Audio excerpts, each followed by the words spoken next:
Well, it's snowing here in Austin, Texas, so I guess that's a perfect sign to make a big long review of the new Klingon Empire core rulebook for Star Trek Adventures. Greetings, Waspeteers. It's your old pal, King Waspinator here, and today I'm going to talk a little bit about a brand new core rulebook for Star Trek Adventures detailing the Klingon Empire. So first things first, I highly recommend this book. Just in terms of production quality, it's very high quality. They seem to have taken a little bit of a page out of Chaosium, and they have like little built-in bookmarks. And compared to the Starfleet books for Star Trek Adventures, whereas it is cute that the interior design is supposed to replicate the appearance of an LCARS computer system, the Klingon book just uses classic black print on white paper, which is admittedly much easier on the eyes. The rule system is unchanged, but is presented in a much more streamlined, easier to follow form. And I guess I'm going to go through some of the highlights and my one negative I have to say about this rulebook. Highlight number one is the big opening section just redetailing Star Trek history from the Klingon point of view. It might make this one of the most freshest takes on Star Trek that I've seen in a while, and might be an answer as to why current Star Trek television series are kind of floundering. We've had lots of series already, tons of episodes and many movies told from Starfleet points of view about characters on starships doing their thing. The Klingon Empire gives players and game masters a chance to explore Star Trek from a very alternative point of view. The history of the Klingon Empire, as written in the book, manages to portray humans as a very nosy race of do-gooders that kind of remind Klingons a little bit of Ferengi on one hand, but are confusing to them because periodically humans will do strangely honorable gestures. And in the end, by the time you get up to the end of the TNG era, Klingon opinion is basically such that humans are, and the Federation in general, it's better to have them be your ally than it is to be your enemy. In large case, because they're incredibly good with technology and are able to supplement some of their weak spots in terms of like larger campaigns against galactic threats, such as in the Dominion War.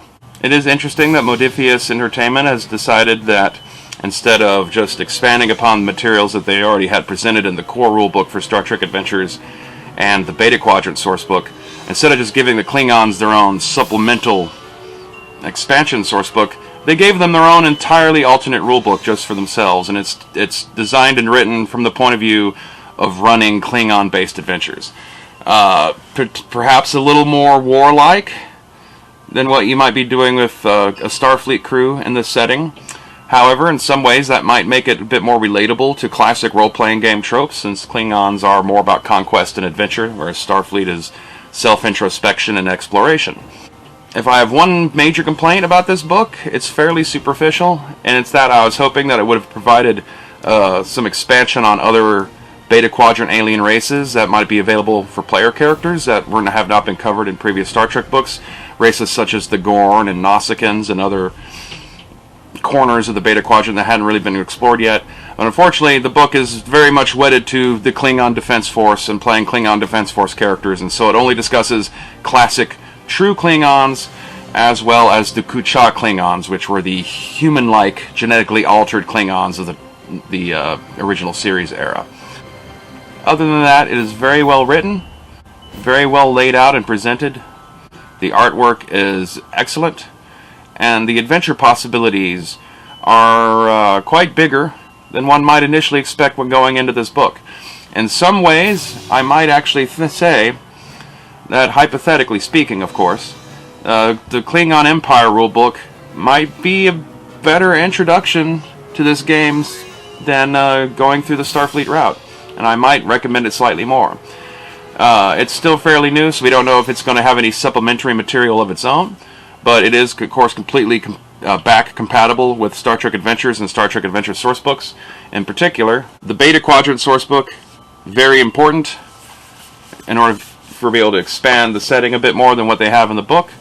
Other than that, other Quadrant sourcebooks, debatable. If you want to have adventures set during the Dominion War, you might still want to pick up the Gamma Quadrant sourcebook and the Alpha Quadrant sourcebook.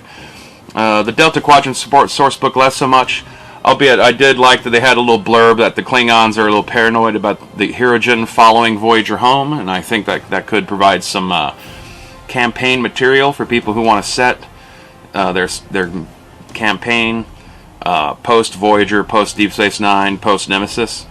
It does look like I'm going to be able to playtest this soon, so I'll be able to make further videos where I can actually speak from personal experience how the rules system for this game works. Although the closer I get to being prepared to run it, the more of a grasp I have over the rule system and the way adventure design is, the more I find I'm liking a lot of the concepts that it presents. It's a very different kind of role-playing game than your traditional fare like Pathfinder and Dungeons and Dragons, and even stuff like Call of Cthulhu and other popular classic titles. It's possibly most comparable to the old White Wolf games, but that's a very thin comparison. This might actually even be better at encouraging role-playing because of how characters have values and how they challenge those values in order to be able to gain character advancement. It's not an XP-based system or even a point award system. It's entirely by having your character challenge their innermost beliefs, which you come up with on your own, and might not be applicable in every situation. So there might be points of time where, you know, everything that your character's doing is copacetic with how they view the world, so they're not going to have to push themselves to change. And so they might not advance for that adventure or mission. But to reiterate, it is a full, complete game system. You do not need the other version of Star Trek Adventures in order to be able to run this as a campaign. Aside from the lack of player traits for additional species besides Klingon, it's pretty solid. And when you think back to Star Trek, Klingons didn't exactly have a lot of non-Klingons in their crews anyway, so I guess it's kind of fitting, although maybe it might miss out on some of the diversity messaging that you get in a more standard Starfleet-based role-playing game. Besides redetailing Star Trek history from the Klingon point of view, it also has extensive sections on some of the more noteworthy Klingon planets, a lot of information on Klingon culture and Klingon religion, extensive sections on potential enemies and foes and adversaries, as well as additional starships, and it also presents rules for creating your own Klingon house. So once again, in brief, Star Trek Adventures, the Klingon Empire core rulebook is very much worth your time and might be one of the freshest, interesting takes on Star Trek that I have seen in a long time. If there is one thing that I do find interesting and telling about this book is that it's very recently published. It has, you know, CBS property of logos, you know, all throughout its book. It's very much a licensed product of the modern incarnation of Star Trek, and yet, for some reason, both it and the original Starfleet version of the Star Trek Adventures core book, they do not address, bring up, mention, or detail any of the things that have been done in the more recent series produced by Secret Hideout and CBS All Access. You can easily, on your own, work these sorts of elements into a Star Trek game. And since the Starfleet version is mostly focused on the next generation era, one could think that it's just a little bit of an oversight that they don't include any of the ships or technology for Starfleet that was shown in Star Trek Discovery. But more interestingly is the Klingon book. It's, like I said, very freshly produced and does not touch any of the Klingon elements that have been changed for the more newer series. Nothing about the Klingon appearances. All the artwork in this game all presents original OG continuity Klingons, even down to incorporating the little joke from The Trouble with Tribbles and Star Trek Enterprise about why the Klingons during Kirk's era looked more human, but nothing where they're a bunch of big dark blue space orcs. The starships they present are all the classic line of you know, your D7s, your D5s, your Bird of Preys, but none of the ships featured in Star Trek Discovery for Klingons are at all addressed or brought up. All I can think is that Modiphius Entertainment knows who butters their bread and knows the audience that is looking to buy and play a Star Trek role-playing game, and they're not the sorts of people who necessarily want to be playing the Michael Burnham game. At times it seems that these new series are really more akin to a single game master's interpretation of Star Trek, and then instead of being played as a role-playing game, being strung out like a series. Michael Burnham is very much the character of a solo, one-person, one-player, one-game master campaign, and all the other characters are kind of flat supporting characters.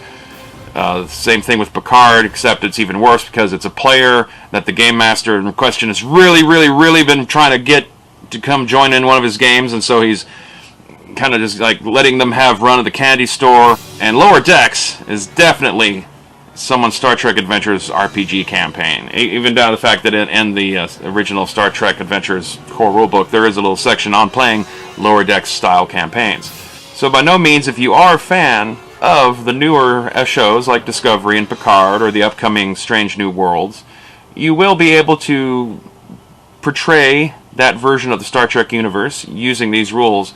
But as they are written and presented, they do not touch on any of that stuff. And it stands out possibly quite more with this Klingon rulebook than it does so with the classic Starfleet rulebook. My one question going forward, besides whether or not they're going to give any supplementary materials to go with the Klingon rulebook, is it going to get its own source books? Is it going to get its own KDF divisions books? Is it going to get its own adventure modules? Is it going to have its own GM screen and toolkit? Are they going to continue following this White Wolf-esque mode of you have a core rulebook for Starfleet and a core rulebook for the Klingon Empire? Does that mean that in a year or so's time, are we going to get a core rulebook for the Romulan Star Empire? Only time will tell. I find that the Klingons and the Federation are both like eminently playable. I'm not quite so sure if a all Romulan campaign has the same possibilities, but we'll just have to see what they end up producing for us as time goes on. I'd think an Orion Syndicate role-playing game would be a little bit more interesting. And as I said, this, in a strange way, might reveal a way for Star Trek on television moving forward to find some way to be fresh and relevant again by detaching itself from having to be about the Federation and about Starfleet characters. That Star Trek is an established IP. Its fan base, and even to a degree a lot of people in pop culture, understand what some of these races are. I think it's an established enough trope that it's safe. If people can play a role-playing game about it, they ought to be able to do a TV series about Klingons, or perhaps a different Star Trek alien race, as things go forward.